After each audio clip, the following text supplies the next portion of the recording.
মন যদি ভালো না থাকে কোনো কিছু করতে ইচ্ছা করে না, আর মন যদি ভালো থাকে নিজেকে নতুনভাবে সাজাতেও ইচ্ছা। দেখো অনেক দিন পরে আজকে শাড়িটা পরে নিয়েছিলাম, কারণ প্রতিদিনই প্রায় নাইটিই পরা হয়, শাড়ি তেমন পরাই হয় না। কি মনে হলো আজকে মনটা বেশ ভালো আছে, চলো নাইটি বাদ দিয়ে শাড়ি পরা যাক। তোমরা বলো শাড়ি পরে আমাকে কেমন লাগছে। আজকের মেনু ছিল চিংড়ি মাছ দিয়ে লাউ শাক আর কাতলা মাছের কালিয়া। আর যাই হোক, আমরা বাঙালি, আমাদের তো মাছ ভাত ছাড়া কিছুই চলে। বাবা বাজার থেকে আম আর জাম নিয়ে এসেছিল, আর এনেছিল পেয়ারা আর আমড়া মাখা। আমিই বলেছিলাম আমড়া মাখাটা আনতে।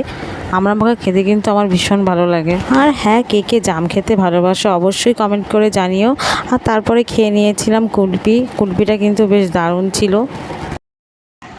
উপরে কলিপি যাবো আজ জানা পড়ে না। এদিকে আমার দেওর এসে শুরু করেছো দাদার সাথে ফাজলামি, সেটা আমি না বলেই লুকে লুকে তুলে নিয়েছি যে দেখ কেমন লাগে। তোলা হয়ে গেছে, বাড়ি গিয়ে কোনো লাভ তারপরে নেই। আবার কি সন্ধ্যাবেলায় দুজনে একটু বেরিয়েছিলাম, অনেকদিন ধরে চাউমিনও খাওয়া হচ্ছিল না।